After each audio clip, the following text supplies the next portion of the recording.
bienvenue à ce webinaire portant sur le document unique de l'identification à l'action.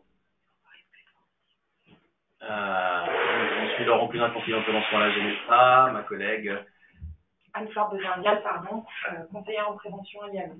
Et enfin, nous avons Elisabeth Coffi-Digles qui est conseillère en prévention aussi et qui s'occupera de la gestion des questions et auxquelles on répondra à la fin de la présentation une fois qu'on aura passé toute notre diaporama pour clôturer le webinaire.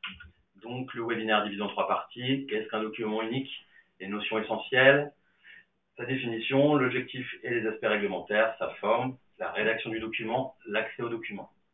En seconde partie, nous aborderons l'accompagnement à la prévention des risques professionnels en entreprise. Pourquoi faire de la prévention?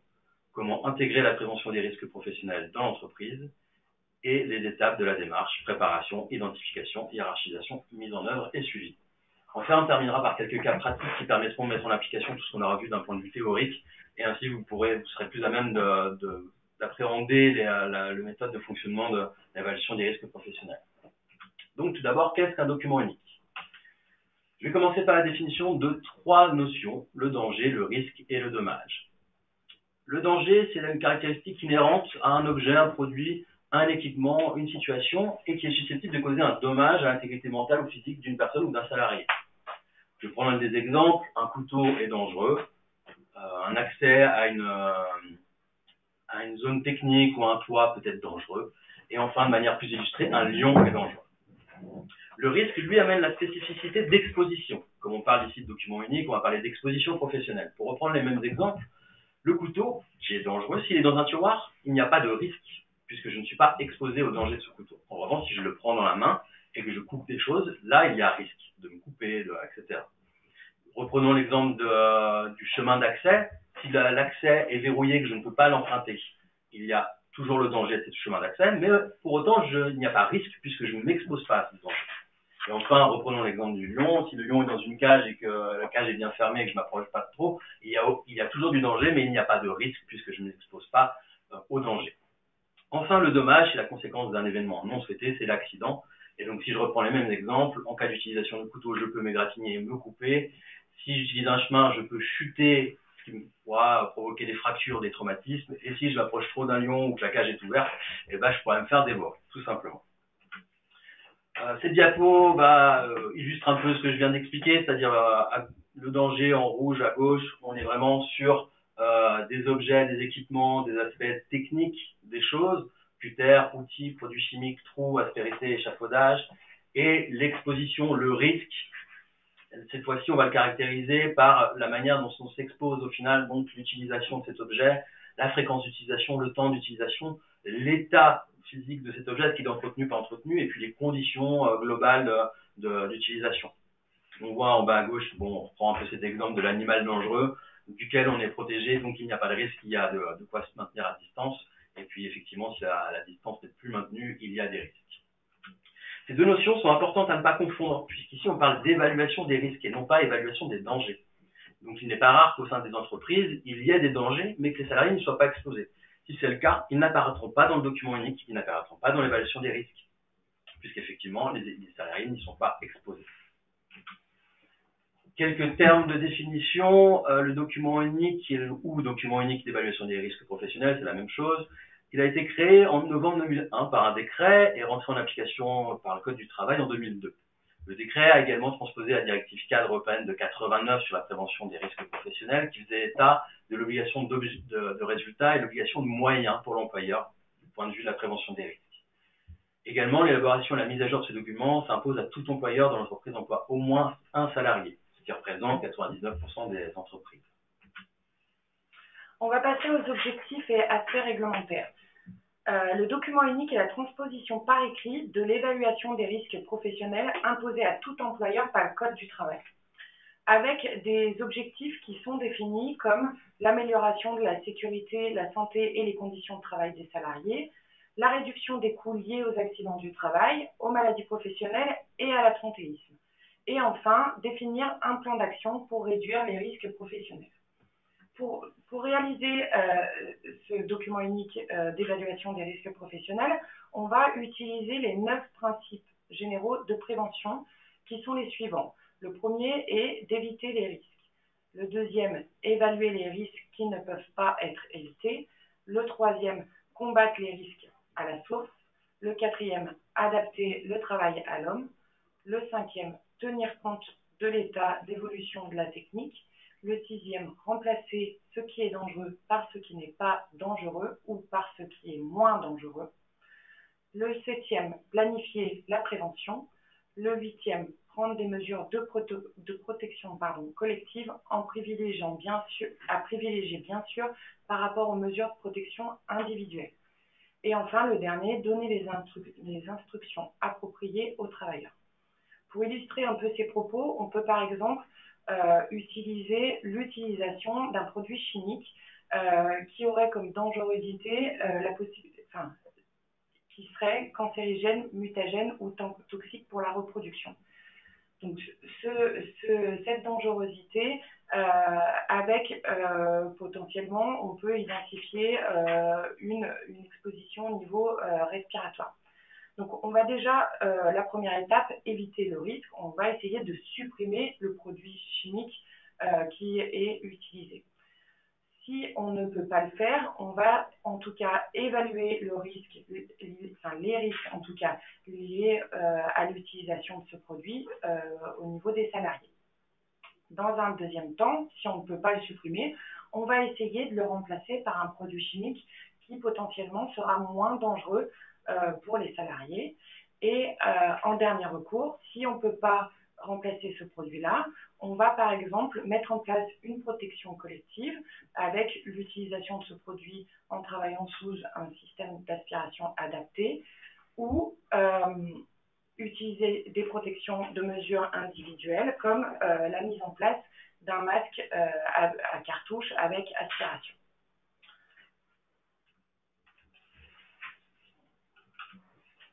Le décret définit deux objectifs pour le document unique. Le premier est de lister et hiérarchiser les risques qui peuvent nuire à la sécurité de tout salarié. En gros, on va faire un inventaire exhaustif et structuré des risques professionnels auxquels sont exposés les salariés. Ensuite, on va préconiser des actions qui visent à réduire les risques, voire les supprimer, et on va rassembler toutes ces informations dans ce qu'on appellera par la suite, vous verrez, on détaillera, le plan d'action. Ce décret va définir un programme d'action de prévention qui découle directement de l'identification et de l'évaluation des risques professionnels qui sont propres à une entreprise. Le document unique doit faire l'objet de réévaluations régulières, au moins une fois par an et à chaque fois qu'une unité de travail a été modifiée. On peut par exemple imaginer que lors de travaux dans une entreprise, il y a une modification de certaines zones d'activité. À ce moment-là, il va falloir réfléchir à une réévaluation. Si on fait une modification également de l'organisation du travail en modifiant les horaires, les activités, des choses comme ça, en employant par exemple une femme de ménage, il va falloir également faire une réévaluation de ce document unique. On va également faire des réévaluations après un accident du travail. Pourquoi ? Parce qu'on va analyser cet accident du travail qui va permettre d'identifier les différents éléments qui ont conduit à cet accident du travail. Et à partir de là, on va identifier des mesures de prévention à mettre en place pour réduire, voire éliminer tout risque qui peuvent être à l'origine d'accidents du travail. Et cette analyse va permettre d'alimenter notre document unique à ce moment-là. Le document unique doit évoluer en fonction des actions qui sont mises en place et de l'évolution des risques de l'entreprise. Et on détaillera plus ça dans la partie à la suite. Ensuite, on va parler de la forme. Donc, au jour d'aujourd'hui, aucun modèle est imposé pour le document unique dans les entreprises. On peut l'établir soit sous forme papier, soit sous forme informatique. La seule obligation, c'est qu'il soit disponible en un lieu unique pour tous les salariés d'entreprise. Au niveau des grandes entreprises, un document unique doit être établi pour chaque établissement. Si on prend l'exemple d'une entreprise qui a 4 sites, il va falloir établir un document unique par site pour différentes raisons. En fonction du site, l'activité peut être différente. On peut avoir par exemple une activité plus administrative sur un site et plus une activité de logistique sur un autre site. Aussi, on peut avoir des risques qu'on va appeler inhérents locaux, c'est-à-dire que sur un site, on va avoir la présence potentiellement d'escaliers que l'on n'aura pas sur un autre site, etc. Donc, il faut vraiment faire un document unique par site. La rédaction du document unique incombe au chef d'entreprise. C'est lui qui a la responsabilité de sa rédaction et également de son contenu. Pour autant, ça ne veut pas dire qu'il doit travailler seul dans son bureau et il peut s'entourer d'intervenants extérieurs, que sont les services généralistes de professionnels de la prévention, la CARSAT, l'OPPBTP, les spécialistes, consultants ou même les intervenants en prévention des risques professionnels appartenant aux services de santé au travail tels que mes collègues et moi.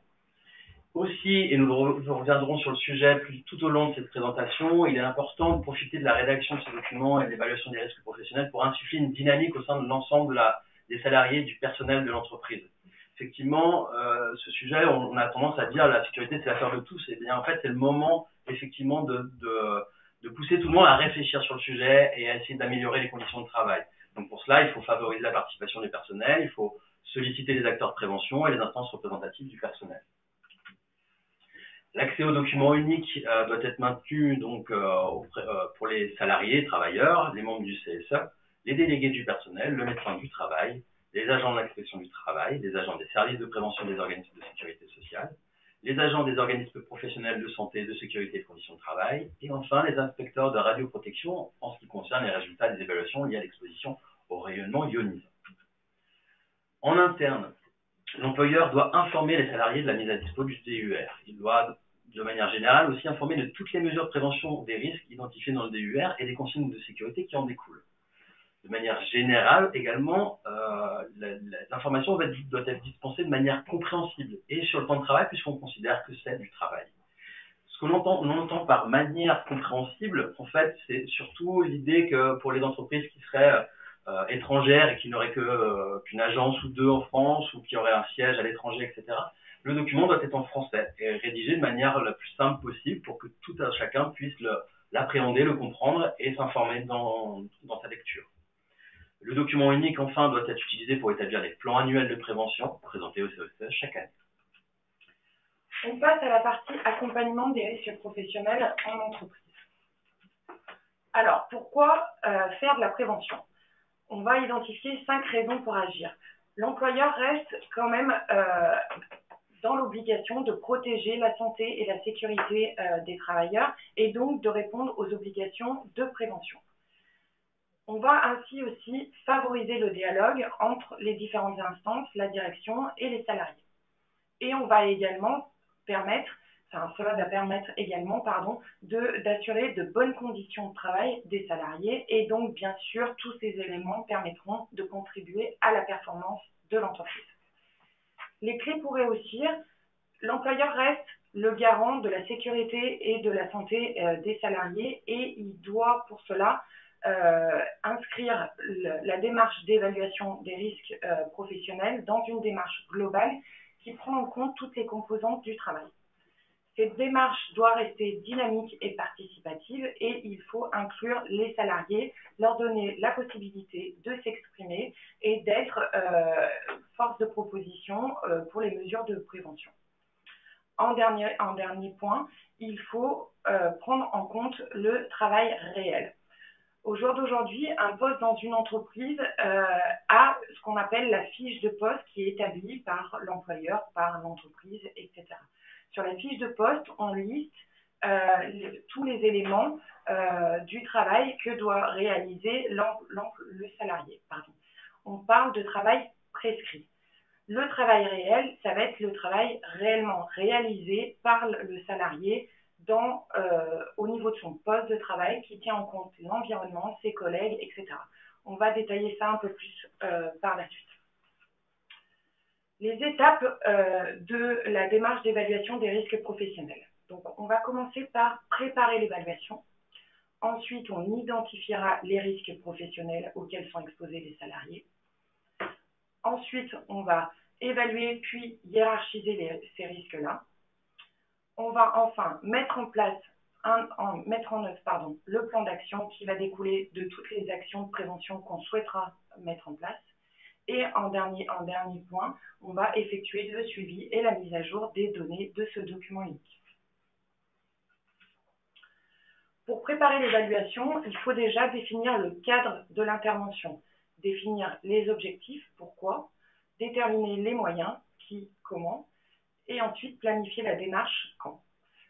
On va commencer déjà dans un premier temps par identifier ce qu'on va appeler les unités de travail. Les unités de travail, c'est ce qui représente le découpage de l'entreprise en groupes homogènes de salariés exposés aux mêmes risques professionnels. On va ainsi identifier les différents salariés de l'entreprise et réfléchir quels sont les salariés auxquels ils sont exposés aux mêmes risques professionnels et ainsi les regrouper dans une même unité de travail. L'unité de travail, ce n'est pas nécessairement un poste de travail, une fonction, une activité, un processus, mais bien une situation de travail dans laquelle un ou plusieurs salariés, avec une ou des fonctions différentes et en charge d'activités différentes, est ou sont exposés à un même danger. Pour illustrer un peu ce propos, on va par exemple réfléchir dans un établissement de soins sur une activité par exemple de travail de nuit. Dans le travail de nuit dans un établissement de soins, on va retrouver une infirmière, une aide-soignante, du personnel de ménage, etc. On peut identifier une unité de travail de nuit du fait que ces salariés-là vont travailler dans les mêmes conditions de travail la nuit et vont être exposés à des risques professionnels identiques du fait du travail de nuit. Ensuite, on passe à l'identification des risques professionnels. Donc, on va déjà récupérer tous les documents existants qui vont nous permettre d'alimenter ce document. On va pouvoir récupérer par exemple la fiche d'entreprise qui est établie par le service de santé au travail. Cette fiche d'entreprise, c'est le premier repérage des risques professionnels auxquels sont exposés les salariés, mais il n'y a à aucun moment une évaluation de ces risques-là. On est vraiment sur de l'identification. Ensuite, on a les fiches de données de sécurité des produits chimiques qui sont utilisées. Ces fiches de données de sécurité vont nous permettre d'identifier la dangerosité du produit et vont permettre aussi d'identifier les EPI qu'on va pouvoir mettre en place pour protéger les salariés vis-à-vis de ce produit-là. On va utiliser également les accidents du travail avec ou sans arrêt, les presque accidents du travail, déclarés ou non déclarés, et les maladies professionnelles. Ces éléments-là vont nous permettre d'identifier des situations de travail à risque et d'identifier les analyses, à partir des analyses, la prévention qui a pu être mise en place et on va pouvoir ainsi alimenter notre document unique. Les indicateurs ressources humaines, absentéisme, turnover, inaptitude, nombre de visites médicales, ça c'est des éléments qui vont nous permettre d'identifier peut-être des unités de travail plus à risque, notamment au niveau des inaptitudes, etc. Des risques psychosociaux, etc. La surveillance médicale particulière individuelle renforcée va nous permettre d'identifier des salariés qui vont avoir des habilitations particulières, comme par exemple l'électrique, cassette pour la conduite d'engin, etc. Et ainsi, on va identifier que ces salariés vont être exposés à des risques différents d'autres salariés. Les vérifications périodiques obligatoires, comme la vérification annuelle des extincteurs électriques, les vérifications obligatoires sur les machines, etc. Ça va être des éléments qui vont, par exemple, nous permettre d'alimenter les risques communs inhérents locaux et de voir là où on en est et de voir la prévention existante. Ensuite, dans un deuxième temps, on va faire l'identification terrain. C'est-à-dire qu'on va aller observer un poste de travail et il faut surtout prendre en compte l'environnement et l'activité du salarié et celle qui se trouve autour du salarié. Pour illustrer ce propos, on va prendre deux exemples. Par exemple, on identifie un salarié qui travaille dans un atelier. Il faut prendre en considération son collègue qui travaille également dans cet atelier sur une machine à côté, son autre collègue qui a un cassette et qui fait de la conduite d'engin qui passe derrière. Il faut vraiment prendre en compte l'environnement de travail dans lequel travaille ce salarié. On peut prendre également un deuxième exemple sur une standardiste qui va travailler sur un poste plus administratif. Il faut surtout se poser la question, est-ce qu'elle a un certain nombre d'appels téléphoniques sur son activité, est-ce qu'elle reçoit du public, etc. On va ensuite, à partir de ces situations de travail, repérer tous les éléments de situation de travail qui peuvent potentiellement être dangereuses et identifier la prévention qui est déjà existante. Si on reprend mes deux exemples, dans l'atelier, le salarié, on va potentiellement identifier qu'il va être exposé à du bruit. Donc, c'est identifier est-ce qu'il a des protections auditives ou pas pour le protéger du bruit lié aux machines, lié à l'utilisation des chariots autoportés, etc. Pour l'exemple de la standardiste, ça va être identifier le nombre d'appels téléphoniques qu'elle a dans une journée de travail et est-ce qu'elle a un casque téléphonique avec déclenchement à l'oreille par exemple pour limiter la contrainte liée au geste répétitif de téléphoner, de décrocher l'appareil téléphonique. Une fois qu'on aura identifié toutes ces situations à risque ou dangereuses, il faudra déterminer les priorités d'action, c'est-à-dire répondre à la question quelles sont les situations professionnelles qui présentent le risque le plus élevé. Pour cela, on a deux méthodes qui sont possibles. Une méthode sans cotation, donc l'idée c'est de discuter et de définir de manière arbitraire et collégiale des priorités, qu'elles soient fortes, moyennes ou faibles. L'autre méthode, c'est par cotation. Cette fois-ci, on va utiliser des indices. Donc, deux indices qui vont qualifier la situation de danger par la fréquence d'exposition des salariés et par la gravité potentielle des dommages. Et un troisième indice qui, lui, va prendre en compte les mesures de prévention qui sont déjà présentes. On va aller un peu plus sur le détail de cette méthode par cotation, puisque comme on a trois indices, on va mettre des notes, des cotations. Il va falloir définir le sens de ces cotations, puisqu'on ne peut pas se dire 4, c'est à peu près quelque chose. Non, il faut que ce soit chiffré, des données tangibles, factuelles. Donc si on prend l'exemple de l'échelle d'indice fréquence, on a donné 4 notes différentes qui s'intitulent rare, occasionnel, fréquent, permanent. Et dans les colonnes d'après, on définit de manière factuelle ce que l'on entend par rare, occasionnel, fréquent, permanent. Si je prends l'exemple de rare, on se dit que ce qui est l'exposition en dessous de 30 minutes par jour, en dessous de 2 heures par semaine, en dessous d'1 jour par mois et en dessous de 15 jours par an, est une exposition rare. On mettra donc la note 1. Et il en découle pour toutes les autres notes de 2 à 4 de la même manière. Sur la gravité, c'est le même principe. On définit ce que veulent dire les notes. Donc la note 1, faible, c'est une blessure bénigne, sans arrêt de travail.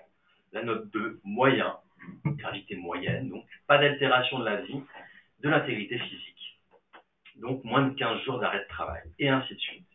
Maintenant, la maîtrise de risque, comme on l'a vu, donc elle donne une note à la mesure de prévention déjà existante, et donc elle va réduire la note jusqu'à présent présente sur le risque en lui-même. Donc c'est un indice de pondération qui sera donc entre 0 et 1. 0 étant les mesures de prévention qu'on a déjà mis en place ont supprimé les risques, on a atteint notre objectif, il n'y a plus rien à faire puisqu'il n'y a plus de risque. Et 1 étant l'absence de mesures de prévention. Vous n'avez pas encore travaillé sur cette situation-là. Elle est donc tout entière et la seule manière de la qualifier, c'est la fréquence d'exposition des salariés et la gravité des dommages potentiels. Au milieu, on voit qu'il y a un panel de possibilités qui sont les protections aménagées, les protections et aménagements collectifs qui mettront un indice de 0,25, les protections d'aménagement individuel 0,5 et les préventions liées uniquement au respect des instructions à 0,75. Si on reprend les exemples qui ont été donnés par ma collègue juste avant, la secrétaire qui décoche beaucoup au téléphone et qui a un casque, donc on va mettre une fréquence qui va être, je sais pas, elle reçoit 50 appels par jour, on va être quand même sur on pourrait dire du permanent, c'est de la projection, hein, j'imagine. Donc on est sur du permanent, on met une note de 4 en fréquence. En termes de gravité, on est plutôt sur les TMS, troubles musculo-squelettiques. On va parler peut-être de niveau moyen ou niveau grave, à voir en fonction des gestuels, des contraintes posturales, etc. En tout cas, en ce qui concerne la maîtrise du risque, vu que c'est un aménagement, une protection individuelle, on mettra une note de 0,5 qui divisera du coup la note préalable du risque par 2. S'il avait été mis en place un aménagement collectif, on aurait mis 0,25. Et si on prend l'exemple de l'atelier, l'utilisation de bouchons d'oreille, mais nous indique aussi de mettre une note en maîtrise de risque de 0,5, donc divisé par 2 la note globale. Puisque vous l'aurez compris, pour avoir enfin notre note de priorité d'action, on multiplie les notes qu'on aura mis sur ces 3 indices-là et on obtient le niveau de priorité. Encore une fois, il faut définir ce que l'on entend par niveau de priorité, quelle note nous amène à quel niveau de priorité et qu'est-ce qu'on entend par ce niveau de priorité pour que tout le monde parle le même langage et qu'on soit dans une continuité sur la totalité de l'analyse et de l'évaluation des risques. Donc ici, de 0 à 3, priorité faible, risque acceptable. De 4 à 11, priorité modérée, risque tolérable sous contrôle. Et résultat, de 12 à 16, priorité forte, risque inacceptable. Ce qui est important de retenir, donc sur cette partie hiérarchisation, c'est la nécessité de définir des échelles, d'avoir une réflexion sur ces échelles de définition. Parce qu'en fait, il n'existe pas d'échelle parfaite pour toutes les entreprises. Il faudra vraiment vous poser la question, quels sont les risques a priori présents dans mon entreprise, quelles sont la gravité, la fréquence d'exposition, pour fonder une base solide dans vos échelles et que ce soit représentatif de votre entreprise. Effectivement, des bureaux administratifs qui ne sont on n'est que sur des tâches de bureau, n'auront pas les mêmes gravités que des ateliers ou des gens qui vont travailler en hauteur sur des toits, des pignoles électriques, etc. Il faut vraiment vous positionner vis-à-vis de ça, prendre le temps d'y réfléchir et surtout c'est un outil donc il faut qu'il soit facile à appréhender, que vous soyez à l'aise avec celui-ci pour vraiment pas que ce soit un frein dans votre démarche. C'est vraiment un outil donc il faut se sentir à l'aise avec ça et que ça glisse et que vous puissiez avancer facilement. Une fois qu'on aura hiérarchisé, il va falloir proposer des mesures de prévention et de protection qui auront pour but de réduire ou supprimer les risques. Pour ça, on a 3 niveaux d'action possibles. Et en fait, ce sont des niveaux de priorité, des niveaux d'objectifs. Donc l'objectif numéro 1, comme toujours, comme l'a évoqué ma collègue au préalable, notre objectif numéro 1, c'est toujours de supprimer les risques. Effectivement, si on a supprimé les risques, on a atteint notre but, il n'y a plus d'exposition des salariés et les conditions de travail sont optimales. Effectivement, dans la réalité, c'est pas toujours possible. On arrive donc à un deuxième niveau de priorité d'action, le niveau 2, qui est de réduire les risques. Pour cela, on intervient soit sur l'objet dangereux en lui-même, en remplaçant ce qui est dangereux par ce qui l'est moins, ou en mettant en place des équipements de protection collective. Là, ce qu'on peut voir sur le niveau 2, c'est qu'on agit sur l'ensemble des salariés, puisque on travaille sur l'objet dangereux, donc forcément le danger est réduit, donc l'exposition aura une gravité moindre, etc., ou une fréquence moindre, et l'équipement de protection collective, effectivement, vient aussi agir sur l'ensemble des salariés, puisque si on met des barrières pour éviter de chuter dans un trou ou quelque chose, eh bien, tout salarié, même visiteur, sera impacté par ces équipements et sera protégé par celui-ci. Donc, on est vraiment sur une action globale sur tous les salariés et personnes présentes au sein de l'entreprise. Enfin, sur le niveau 3, qui est du coup le dernier recours, si vraiment on n'arrive pas à réduire le risque ou à le supprimer, on va mettre en place des équipements de protection individuelle. C'est vraiment le dernier recours, puisqu'on se rend compte que c'est le plus difficile à adapter, le plus difficile à faire accepter en termes de travail quotidien, etc. Et puis le plus difficile à maintenir et à entretenir, puisque les équipements vont se détériorer, il va falloir assurer un suivi, parfois il faudra avoir une gestion particulière en fonction des équipements. Donc c'est au final le moins pertinent, le moins efficace. C'est pour ça qu'on arrive vraiment en dernier recours sur les équipements de protection individuelle. Enfin, point important, comme vous pouvez le voir sur l'illustration, dès qu'on arrive sur un niveau 2 ou sur un niveau 3, il est indispensable d'informer et de sensibiliser le salarié.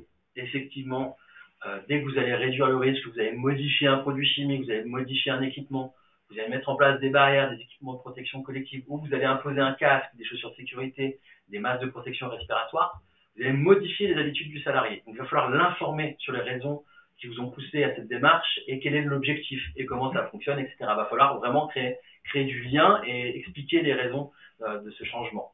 De plus, comme on peut le voir, si vous rédigez les risques, c'est qu'il y a un risque, il y a exposition à une situation dangereuse. Donc il va falloir sensibiliser sur cette situation-là. Puisque comme ils sont exposés à un risque, il va falloir expliquer donc les dommages possibles, notamment sur la santé, qu'elle soit physique ou morale, et expliquer comment on va venir intervenir dessus, quelle est la démarche, et puis du coup c'est le moment aussi de solliciter les salariés pour avoir leur vision de ce risque-là et comment effectivement on peut mettre des choses en place. Comme on l'a déjà vu, on reverra encore tout le long, la démarche doit être participative, effectivement le travail est réel, ce sont les salariés qui le connaissent, et c'est eux qui sont exposés au risque, donc c'est indispensable de les solliciter dans cette démarche-là pour connaître leur vision, pour connaître les raisons, les tenants, les aboutissants de comment ils réalisent leur travail et pouvoir comprendre les sources des problématiques et les sources des situations à risque. C'est comme ça qu'on sera le plus pertinent. Et puis la démarche, il est intéressant qu'elle soit pluridisciplinaire, donc de créer des groupes de travail mélangeant les salariés, les managers, les chargés QSE, qualité, sécurité, environnement, le service ressources humaines, la direction, pour avoir un panel de vision, puisque chacun aura sa spécificité, sa spécialité dans son travail, et donc aura sa vision de ce qu'on peut amener pour améliorer la situation. Et il est important que ce soit pluridisciplinaire pour que tout le monde partage là-dessus et qu'on ait vraiment une entité d'action, enfin que ce soit une dynamique globale et pas une dynamique de quelques individus qui sont en train de donner un effort maximal pour faire avancer les choses, mais tout le monde s'implique dans la démarche. Enfin, il faut réaliser un plan d'action, donc c'est-à-dire qui nécessite de planifier les actions à venir, qui fait quoi, comment, dans quel délai. Et là, ce qui me semble important pour moi, c'est de répartir les tâches, que ce soit pas une seule et unique personne qui porte l'ensemble des actions à mettre en place, et puis de définir des délais qui soient réalisables, ni trop courts ni trop longs, pour qu'on garde l'intérêt du document et qu'il y ait un suivi. Effectivement, un délai qui serait trop court, on viendrait le supprimer, le repousser régulièrement, donc rapidement, on laissait tomber le document puisqu'on n'aurait aucun intérêt d'aller le voir, on saurait qu'on ne serait pas dans les clous. Et puis un délai trop long, ce serait le même résultat puisqu'on n'irait même pas le voir parce qu'on sait qu'on a 2 ans pour faire ça et ça aurait moins d'intérêt. L'idée, voilà, c'est d'être dans quelque chose de pratico-pratique, un peu challengeant mais pas trop, et qu'on ait une dynamique, encore une fois, dans cette démarche de prévention. Enfin, on en a déjà parlé, de tout ce qui est suivi et mise à jour. Donc la mise à jour, l'évaluation est obligatoire tous les ans et lorsqu'il y a un changement de procédé ou d'aménagement des locaux. Il s'agit alors de réévaluer les risques suite aux actions menées et à l'analyse réalisée. Et enfin, cette étape, elle est indispensable pour maintenir une dynamique. Voilà, on n'est pas sur quelque chose qui est figé dans le temps. L'idée, c'est de faire vivre. C'est un outil, il faut le faire vivre et donc en profiter pour recréer des groupes, pour rediscuter des situations, pour discuter des évolutions, pour rediscuter des résultats qui ont été obtenus vis-à-vis de ce qui a été fait jusqu'à présent, etc. Enfin, maintenir cette cohésion dans la démarche. Et donc, c'est ce que je vais vous dire pour finir cette partie, c'est que l'évaluation des risques est une démarche collective et participative. Il est donc nécessaire d'associer les salariés à cette démarche afin de permettre une meilleure prise en compte de la réalité du travail. Voilà, on va maintenant passer à quelques cas pratiques. Alors, maintenant qu'on a parlé de toute la partie théorique, on va essayer de vous présenter quelques cas pratiques pour qu'en réalité, vous vous rendiez un peu plus compte de comment ça se passe. Donc là, on va commencer par préparer l'évaluation. Je vous présente un document de chasse au risque qui a été réalisé au sein de la GEMETRA. On est sur un garage automobile. On a utilisé cette image. Pourquoi? Parce qu'on va pouvoir définir plusieurs unités de travail, comme on vous l'a expliqué avant. On va avoir par exemple en rouge l'unité de travail administrative avec des postes plus d'accueil de clientèle, de gestion, soit de comptabilité, etc., RH. Enfin, on est sur vraiment une activité administrative. En bleu et vert, on a une activité de réparation automobile, entretien automobile, etc. On a fait un petit zoom sur le vert, vous verrez par la suite, parce qu'on ne pouvait pas vous parler de toute l'activité automobile. La partie verte a des risques un peu plus particuliers et ça permettait de vous les expliquer, vous comprendrez un peu plus tard. En violet, on est sur la partie diagnostic, donc toujours dans le but de la réparation automobile, mais c'est un salarié qui utilise un ordinateur pour faire le diagnostic de la voiture, donc on n'est pas sur tout à fait les mêmes risques professionnels que ses collègues. Et en rouge, vous avez une partie stockage de matériel, donc on n'est plus sur une activité logistique avec une gestion des commandes, livraison, manutention, etc. On a fait quelques zooms sur 3 unités de travail pour vous expliquer un peu comment on va pouvoir remplir ce document unique par la suite. Donc, au niveau d'un document unique, il faut toujours ne pas oublier les risques inhérents locaux. C'est-à-dire que peu importe l'activité que vous avez, si vous avez des locaux différents, vous aurez forcément des risques inhérents locaux différents. Donc c'est quand même important de bien identifier ces risques-là. Donc on va partir sur la première unité de travail, ce qu'on a identifié nous comme unité commune, et on va lister différents risques professionnels. Donc voici un exemple de document unique qui va vous permettre d'identifier ces risques-là. Donc si on reste sur cette unité commune, le premier risque qu'on va pouvoir identifier potentiellement à partir de l'image, c'est le risque de heurt ou de choc lorsqu'un salarié se déplace sur le parking, soit pour accompagner le client vers la voiture, soit pour faire des essais de voiture, etc. On a identifié comme durée et fréquence d'exposition à peu près 3 heures par semaine. Et ensuite, on a regardé par rapport à l'image les mesures de prévention et de protection qui sont existantes. On n'en a pas identifié concernant les salariés qui se déplacent à pied. Par contre, on a réfléchi à des actions de prévention et de protection à mettre en œuvre, et on a par exemple identifié un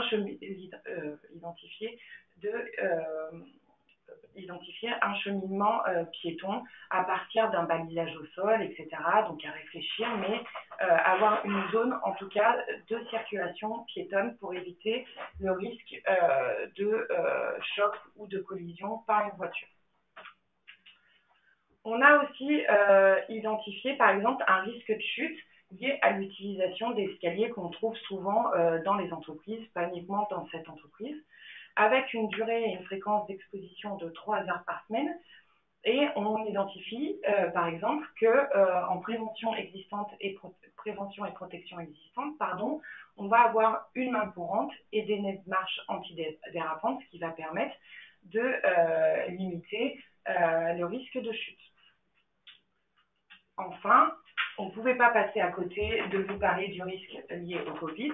Donc, on a identifié le risque biologique, qui, au jour d'aujourd'hui, on vous parle du Covid, mais il n'y a pas que le Covid en risque pour tous les salariés dans une entreprise, au niveau du risque biologique, Donc, au niveau du risque de contamination Covid, entre salariés et lié à la présence d'accueil de public, on est quand même lié à la pandémie à une exposition de 35 heures par semaine, donc on ne peut pas passer à côté. Et on va identifier comme mesures de prévention et de protection existantes, notamment le respect des gestes barrières, le plan de continuité d'activité, etc. Il y a plein d'autres mesures de prévention et de protection existantes. On a identifié qu'au bout d'un an de crise de pandémie Covid, les mesures de protection à mettre en œuvre, il y en avait très peu du fait que c'est un risque, malheureusement, qui au jour d'aujourd'hui est permanent, et on arrive à quand même le maîtriser le mieux possible, en tout cas.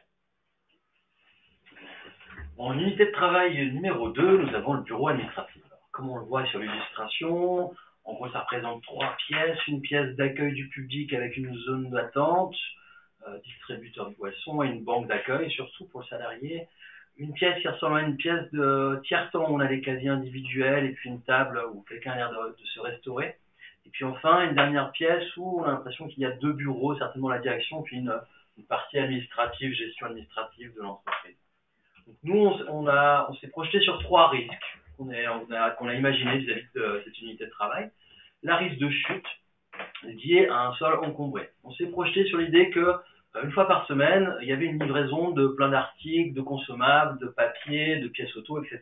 qui arrivaient sur palette ou en carton, et que voilà, il fallait faire quelque chose de ces articles et de cette livraison. Et donc, ça pouvait être stocké de manière temporaire à un endroit qui pourrait être gênant pour la circulation et donc provoquer des risques de chute. On l'a identifié comme étant possiblement de l'ordre de 4 heures par semaine. Et puis on s'est projeté sur l'idée qu'en mesure de prévention et de protection avait été mis en place un espace de stockage temporaire, c'est-à-dire un endroit où on mettrait l'arrivage de manière temporaire, mais qui ne viendrait pas impacter la circulation des salariés, donc réduirait énormément le risque de chute. Et puis un rangement régulier, c'est-à-dire que dès réception de cette livraison, les salariés auraient pour mission annexe, en plus de leur activité, de ranger cet arrivage pour que l'impact sur la surface de circulation soit la plus réduite possible, encore une fois, et donc on réduise au maximum le risque. Dans cette situation de choses déjà mises en place, on ne voyait pas d'action à mettre en œuvre en plus. on resterait sur ces mesures-là, déjà existantes. Deuxième exemple, le risque psychosocial lié au rapport conflictuel entre le client et le salarié.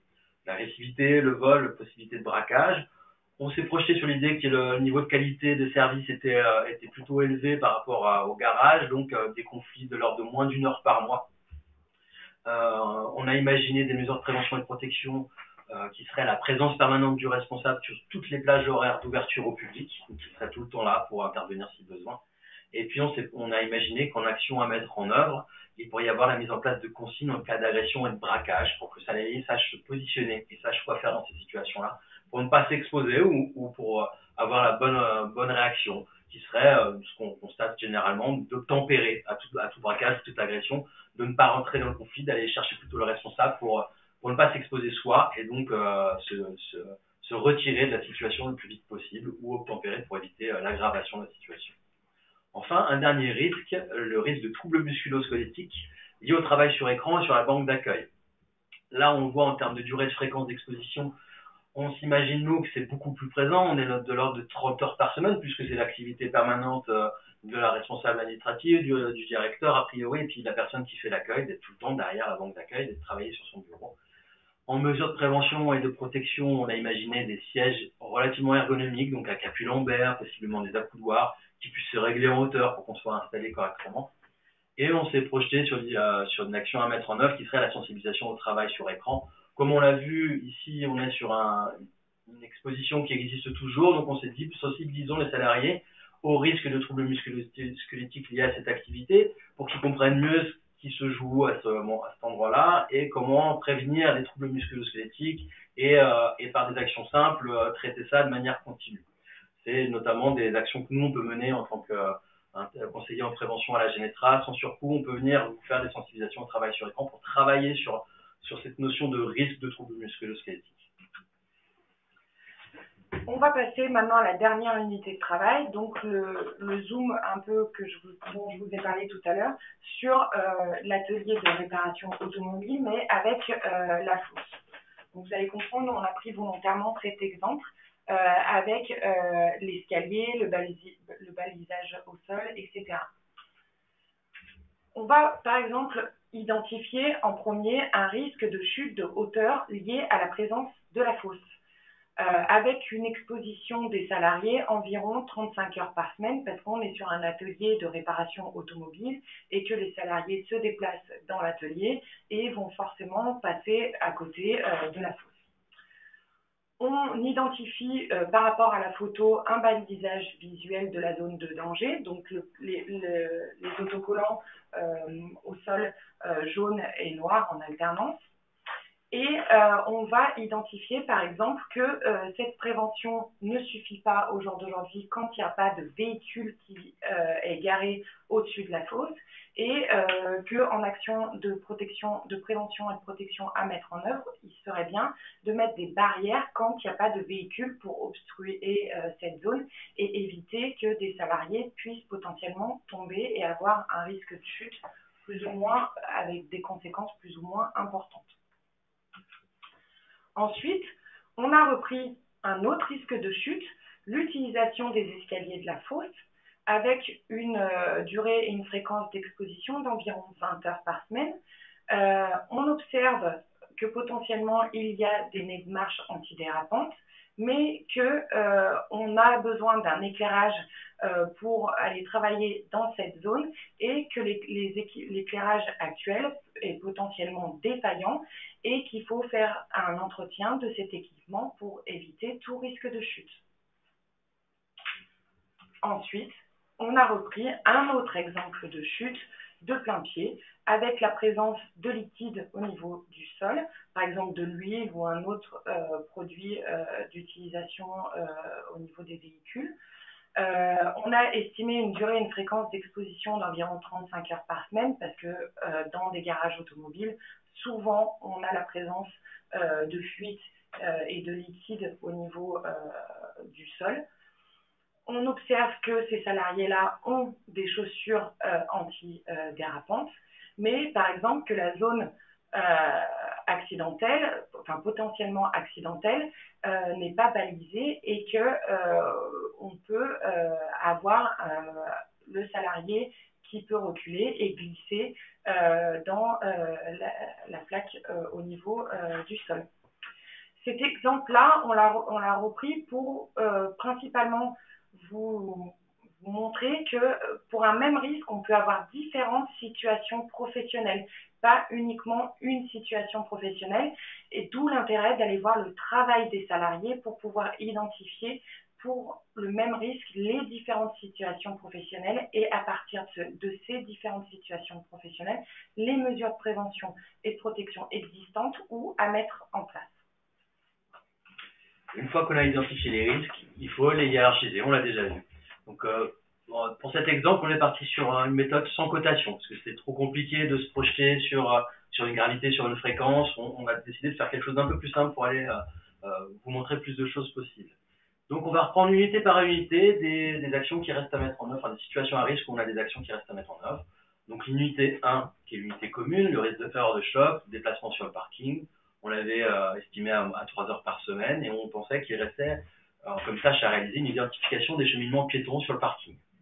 Ce qu'on se dit, c'est que ce qu'on imagine, puisque quand même sur un exemple, on s'imaginait que jusqu'à présent, il n'avait pas eu d'accident sur le parking, que la circulation se faisait plutôt à des températures réduites, c'est quelque chose qui intuitivement les gens réalisaient. Et donc on constate bien qu'en termes de dommages, etc., en se projetant là-dessus, on n'a pas une nécessité d'action rapide et importante. Donc on a mis une priorité faible. Passons à l'exemple d'après, l'unité 2, bureau administratif, les risques de troubles musculo-squelettiques. Donc on avait vu posture liée au travail sur écran et à la banque d'accueil, 30 heures par semaine, et la nécessité d'amener une sensibilisation au travail sur écran. Là, on est un travail plutôt sur le long terme de sensibilisation, d'amener les salariés à comprendre et à appréhender le risque auquel ils sont exposés et à travailler eux-mêmes de par des petites choses sur ce risque-là et sur leur exposition. Donc, quelque chose qu'on va mettre en moyen. Effectivement, voilà, c'est quelque chose sur le long terme qu'on va étaler, qu'on va ramener régulièrement, etc. Troisième exemple, unité 3, on repasse sur l'atelier, les risques de chute en hauteur, la présence de la fosse, donc possiblement une chute de 2 mètres de haut, chute dans le vide direct. Donc avec des dommages qui peuvent être très importants. On peut passer à des fractures, des traumatismes, avec des séquences, des possibilités de conséquences de handicap permanent, etc. Une fréquence de 35 heures par semaine, donc un danger qui est présent en permanence. Donc nous, on a décidé que la nécessité de mettre en place une barrière en l'absence de véhicule obstruant, c'était important et ça devait être une priorité forte, donc à réaliser rapidement. Troisième exemple, la risque de chute, encore une fois dans l'atelier, l'utilisation des escaliers dans la fosse.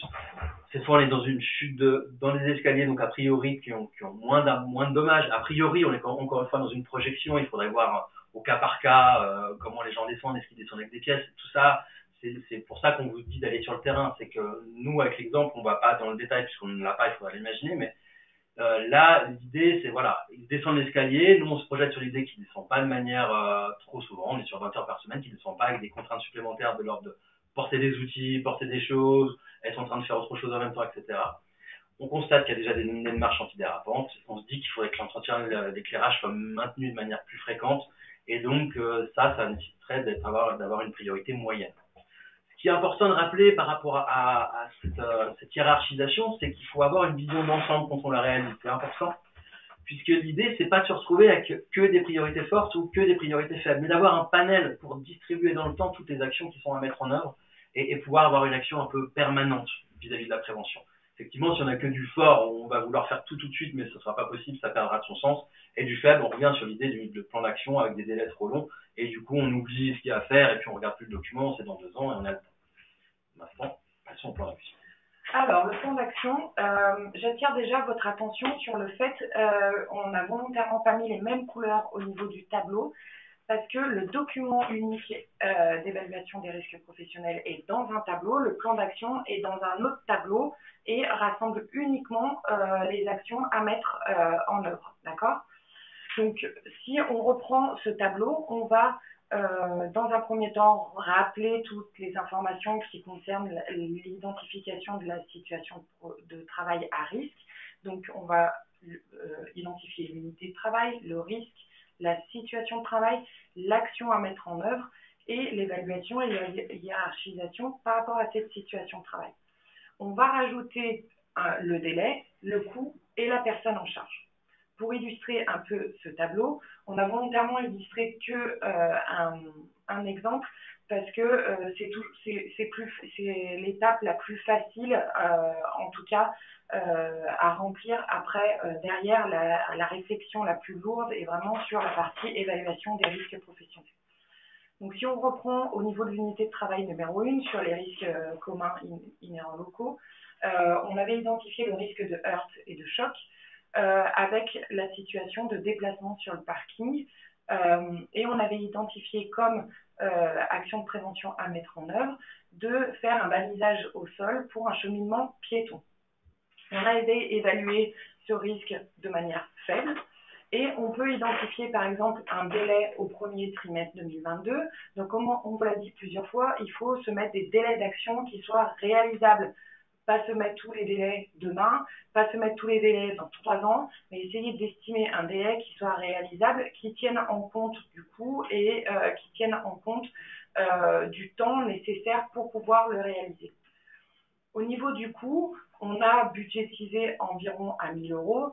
Ça reste à identifier à partir d'un devis et de savoir si ça rentre dans le budget de l'entreprise ou pas, etc.